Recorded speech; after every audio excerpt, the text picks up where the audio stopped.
Така, здравейте, днес понеделник. Хората в залата обикновено правят гърди. Аз ще правя крака днес.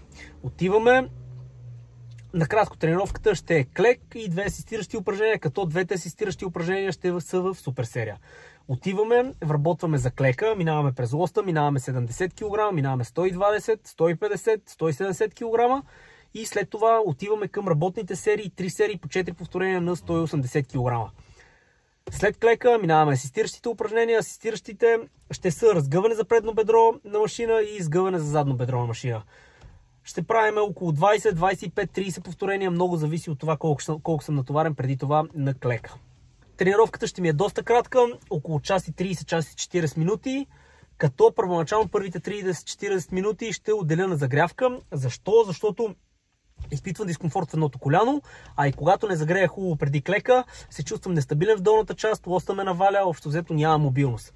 Така че отделям време на загрявката, така, отиваме да тренираме и ще се видим по време на тренировката.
свършихме тренировката и четворките излязоха доста лесно.